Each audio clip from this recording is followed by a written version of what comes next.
Salut à tous, c'est Frenzo et vous êtes les bienvenus sur ma chaîne. Aujourd'hui on se retrouve dans une nouvelle vidéo livresque où je vais vous parler du roman Au placard le cœur de Maël Bouteloup, un roman que vous retrouverez aux éditions Cœur de Lune, alors restez avec moi.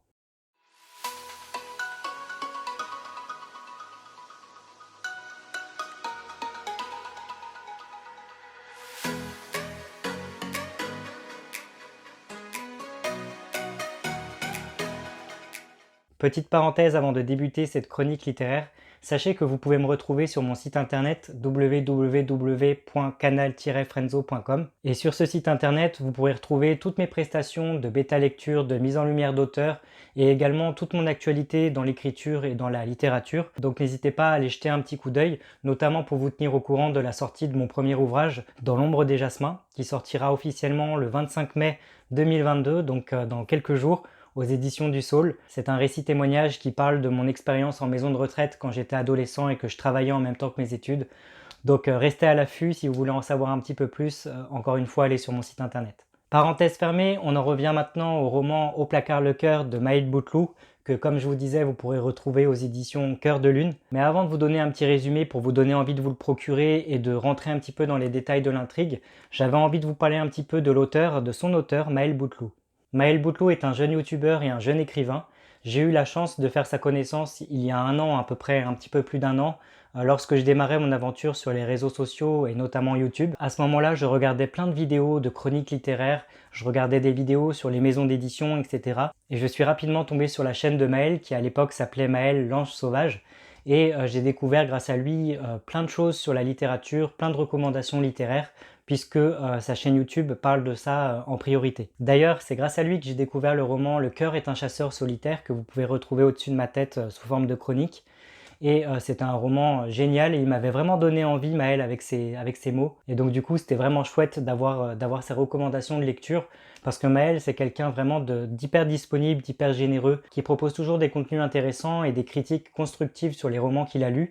Et il lit quand même pas mal de choses différentes. Il peut vous parler de manga, de romans contemporains, de romances LGBT. Il peut vous parler vraiment de plein de choses et c'est vraiment ce que j'apprécie avec lui et notamment sur sa chaîne. C'est aussi grâce à lui que j'ai participé à mon tout premier challenge, même si comme vous le savez, je suis pas trop challenge, je fais pas trop de démarches dans ce sens-là sur les réseaux sociaux. Mais j'avais participé il y a plusieurs mois de ça au Love is Love Challenge qu'il avait organisé. Là aussi, je vous mets un petit lien au-dessus de ma tête pour retrouver le roman LGBT que j'avais chroniqué à l'époque. Donc voilà. Tout ça pour dire que quand j'ai démarré mon aventure sur YouTube, Maël a été très présent. Il a été un peu une source d'inspiration par rapport à la manière de présenter ses chroniques littéraires. Et il a été juste adorable avec ses mots, à encourager les gens, pas que moi, mais tout le monde, à essayer de donner le meilleur de soi-même constamment. Parce qu'effectivement, Maël, c'est quelqu'un d'extrêmement gentil, de généreux, de calme, de posé. Et j'ai vraiment plaisir à écouter sa chaîne YouTube et ses chroniques quand j'ai le temps, parce qu'évidemment maintenant j'ai de moins en moins le temps d'écouter les chroniques YouTube des gens que j'aime beaucoup. Mais ça fait partie du jeu quand on devient YouTubeur aussi. Mais malgré tout, c'est quelqu'un que je lâche pas, que je suis régulièrement. Et lorsqu'il a sorti du coup son roman Au placard le cœur il y a un an, il était tout de suite dans ma pile à lire. J'ai tardé à le lire d'ailleurs ce roman parce que je devais faire une lecture commune avec l'ado vintage. Malheureusement avec tous mes retards, ça s'est pas fait. Mais j'ai eu le plaisir un an après de pouvoir découvrir la plume de Maël et tout ce que je disais par rapport à sa générosité, ses influences, toutes ses lectures, etc. On le retrouve dans sa plume et dans ce premier roman qui est extrêmement bien réussi. Comme d'habitude, en barre d'infos de cette vidéo, je vous mets tous les liens pour retrouver l'auteur sur les réseaux sociaux, son Instagram, sa page YouTube, etc. Et y compris les liens pour vous procurer du coup son premier roman Au placard le cœur, si celui-ci vous intéresse. Et tout de suite, je vous propose un petit résumé de ce roman sans divulgacher. Ce roman nous introduit au personnage de Milio. Milio qui est un jeune adolescent de 15 ans qui se cherche et qui a ce sentiment assez fort d'être constamment enfermé dans un placard. Enfermé dans un placard, vous connaissez sans doute cette expression in the closet, comme on dit aux États-Unis, qui est un petit peu un synonyme d'une personne qui n'a pas fait son coming out, qui reste dans le placard, qui ne s'est pas encore dévoilé, qui n'a pas encore assumé son homosexualité, entre autres, qui n'a pas encore assumé ça devant tout le monde. Et là, c'est le cas de Milio qui, à 15 ans, est face à diverses émotions contradictoires. Son corps change, ses émotions sont intenses, il ne pose pas encore les mots sur qui il est et ce qu'il veut faire de sa vie, et nous découvrons son évolution à travers la plume vraiment très jolie de l'auteur. Un beau jour, Milio il va faire la rencontre d'Armel, Armel qui a 22 ans, soit 7 ans de plus que lui, et ils vont commencer à bâtir leur relation petit à petit. Cette relation entre Milio et Armel va avoir un impact vraiment très fort sur le jeune adolescent, qui n'en ressortira pas indemne. En effet, Milio va s'interroger sur son petit ami, il va s'interroger sur lui-même, sur la société, sur ses parents, sur les parents d'Armel. Et c'est vraiment de ça que va parler ce premier roman de Maël Bouteloup. Comment on se construit, comment on grandit quand on a 15 ans, qu'on ne sait pas encore qui on est vraiment, comment on fait pour s'assumer, sortir du placard, sachant que le placard peut représenter pas mal de choses différentes.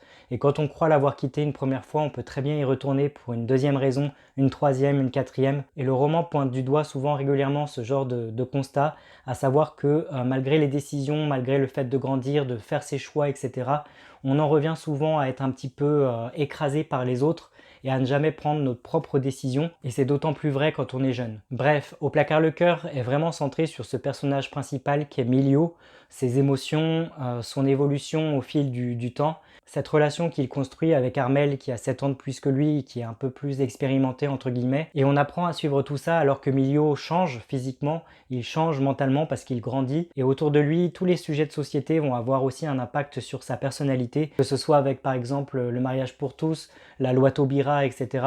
Tout ça va avoir un impact sur son quotidien, sur la personne qu'il est, et c'est vraiment du coup oui ce qu'on va suivre dans ce premier roman, ainsi que son histoire d'amour. Ça peut paraître très simple niveau scénario, ça l'est, mais pas besoin de faire compliqué pour faire passer pas mal d'émotions, et clairement ce premier ouvrage de Maël Bouteloup, Au placard le cœur, fait passer des émotions plutôt fortes. C'est une histoire fictive et pourtant on a l'impression de lire un témoignage, moi je vous le dis tel que je l'ai ressenti, j'ai vraiment eu l'impression de lire le journal intime d'un jeune garçon en construction, d'un jeune garçon gay du coup, et c'était extrêmement touchant, extrêmement bien écrit, extrêmement prenant, et je pense que des personnes comme le personnage de Milio, il y en a plein à travers le monde, et c'est un peu une ode à la tolérance, une ode à la construction de soi-même, et j'ai juste trouvé que c'était génial, tout simplement. Maintenant, et comme d'habitude vous le savez, je vais divulgacher un petit peu l'intrigue, donc si vous n'avez toujours pas lu le roman Au placard le cœur de Maël Bouteloup, je vous invite à cliquer directement sur la partie conclusion de cette vidéo, ou à revenir dessus une fois que vous l'aurez lu. En gros, comme je le disais dans la partie où je divulgachais pas, on va suivre vraiment l'évolution de Milio et sa relation amoureuse avec Armel pendant toutes ces années. Parce que oui, on va suivre Milio sur plusieurs années, on va le voir tout simplement grandir devant nous, se construire, se chercher et se poser pas mal de questions. Et Milio, des questions, il s'en pose plein, et elles sont toutes légitimes et elles arrivent toutes à un stade de sa vie où elles sont nécessaires et elles vont l'aider tout simplement à grandir et à affronter des situations qui paraissent un petit peu insurmontables. Parce qu'au début, les premières questions de Milio, c'est qui il est, par qui est-il attiré, on sent qu'il se découvre peu à peu homosexuel dans un monde qu'il accuse déjà d'être gay, que ce soit à l'école, que ce soit en dehors de l'école, les gens lui mettent directement l'étiquette homosexuel sur le front avant même que lui ait pu vraiment le comprendre, et il s'agit pour lui de l'accepter, d'en être fier, mais les étapes vont être progressives pour en arriver là, sachant que, comme je le disais, un placard peut en réserver un autre, et que c'est sa relation avec Armel qui va avoir un impact vraiment immense sur sa vie. Parce que je le rappelle, Milio, il n'a que 15 ans, contrairement à Armel qui en a 22, et Milio, du coup, à 15 ans, découvre un petit peu la vie, il découvre son corps, il découvre le corps d'un autre à travers celui d'Armel qui lui plaît vraiment beaucoup. Il découvre les premières soirées, les premiers alcools, les premières cigarettes, il découvre aussi les gens de son âge, etc. Et à côté de ça, il se rend compte que plus il avance dans sa relation avec Armel, plus celui-ci a une emprise sur lui qui est assez folle. Et alors que Milio pensait avoir quitté son placard grâce à son coming out auprès de ses parents et de ses amis, etc., il se rend vite compte qu'une relation de couple n'est pas aussi facile qu'il ne le pensait, et que l'emprise qu'a justement Armel sur lui l'enferme à nouveau dans un placard. Car finalement, Armel, c'est quelqu'un de gentil mais d'extrêmement possessif, d'extrêmement jaloux, et en fin de compte Milio n'est pas libre de faire vraiment tout ce qu'il a envie, notamment avec les jeunes de son âge, parce que Armel est toujours un peu sur lui, et que sa parole, le fait qu'il soit plus vieux, qu'il soit un peu plus sage, a un impact sur Milio qui se dit tout le temps qu'aurait fait du coup mon petit ami à ma place. Il a cette petite voix d'Armel dans la tête qui résonne H24, qui va grossir et avoir une emprise, comme je le disais, sur lui, jusqu'à arriver à un stade où Milio va se demander où est sa place dans tout ça, en tant qu'individu, tout seul. Il aimerait se trouver lui-même, mais la simple présence d'Armel l'en empêche. Surtout qu'en plus, on se rend compte que Armel continue de draguer un petit peu sur les réseaux sociaux. En effet, Milio, il se rend compte que Armel a du succès, que ce soit sur Facebook ou d'autres applications, et il s'amuse tout simplement à poster des photos sexy de lui, alors qu'il est en couple avec Milio. Il s'amuse à poster des photos un petit peu provocatrices pour espérer avoir des likes, des commentaires, etc. On sent que Armel aime plaire aux autres et que ça a un impact plutôt négatif sur Milio qui n'est pas du tout comme ça, qui n'aime pas se montrer, qui n'aime pas faire semblant entre guillemets sur les réseaux sociaux. Il tente par moments et il se fait un petit peu ridiculiser par rapport à ça. Et nous, finalement, en tant que lecteur, on se rend compte qu'il y a un petit peu un fossé entre Milio et Armel. Surtout qu'en fait, Milio, lui, il n'est pas vraiment libre de faire ce qu'il a envie, mais de son côté, Armel, lui, a la possibilité de rencontrer des ex, de voir des personnes aussi jeunes que Milio, et on se rend compte que plus ils évoluent dans leur couple, plus ça va poser un souci. Au fur et à mesure des années, le couple qu'ils forment commence à partir un petit peu à volo. On sent que Milio et Armel s'aiment vraiment plus que tout, qu'ils s'aiment d'un amour fou, mais qui est en train littéralement de les consumer. Ils s'aiment tellement qu'ils se font du mal. En tout cas, c'est comme ça que j'ai interprété l'histoire. Et du coup, Milio, il a l'impression d'être retourné dans un placard, dans le placard d'Armel, si je peux dire, puisque tout ce qu'il fait, tout ce qu'il pense est en rapport avec lui et il aimerait pouvoir s'en détacher même si c'est difficile. Il aimerait juste trouver un prétexte pour mettre fin à cette relation, mais il n'en a pas le courage pour l'instant. Et malgré tous les efforts qu'ils font pour tenter de retrouver ce qu'ils faisaient l'attrait des débuts, de garder cette relation amoureuse et de continuer tous les petits efforts du quotidien, on va se rendre compte que finalement, malgré tout, ils s'éloignent, que ce soit au niveau distance, mais aussi au niveau du cœur.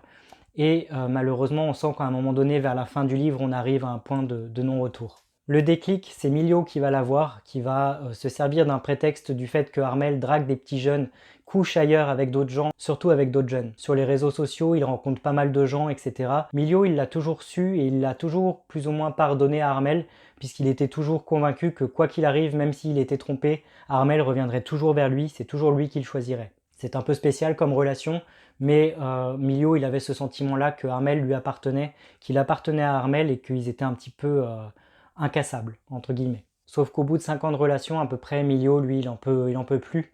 Il a envie de mettre un terme à l'emprise qu'a Armel sur lui au quotidien. Il a envie de découvrir la vie, tout simplement, puisqu'on se rend compte qu'il s'est mis en couple à 15 ans, qu'il a grandi et passé sa majorité aux côtés d'Armel et qu'il n'a pas connu grand-chose d'autre.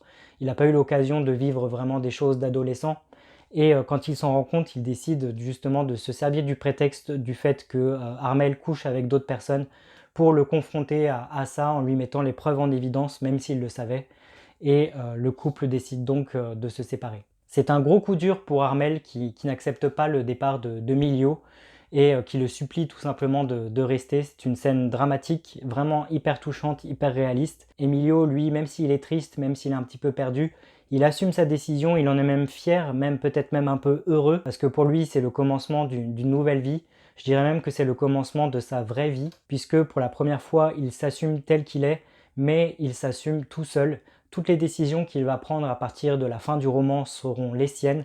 Elles ne seront pas imposées, que ce soit par la société, par rapport aux politiques, par rapport à ses parents, par rapport à Armel. Il se retrouve seul avec ses propres choix concernant sa vie, son futur, et c'est comme ça que se termine le roman. C'est une fin ouverte, mais pas vraiment, dans le sens où on a l'impression que le personnage principal a fermé une page de sa vie pour en rouvrir une autre, et que celle-ci sera totalement différente puisque il a grandi, il est devenu mature, et qu'en quittant tout du jour au lendemain comme il le fait dans les dernières pages du roman, il va tout simplement écrire une nouvelle histoire, et on est plutôt content pour lui, même si c'est vrai qu'on aurait envie d'en savoir plus. Ma conclusion. Au placard le cœur de Maël Bouteloup, c'est un roman extrêmement bien écrit, extrêmement fluide, il se lit vraiment très vite, j'ai passé un super moment de lecture. Encore une fois, c'est profond, c'est palpable, et on se dit que cette histoire pourrait être une histoire réelle, tant d'Emilio il y en a plein à travers le monde, et que ça fait vraiment récit, presque témoignage, et j'ai vraiment l'impression qu'il y a une part de l'auteur dans ce récit.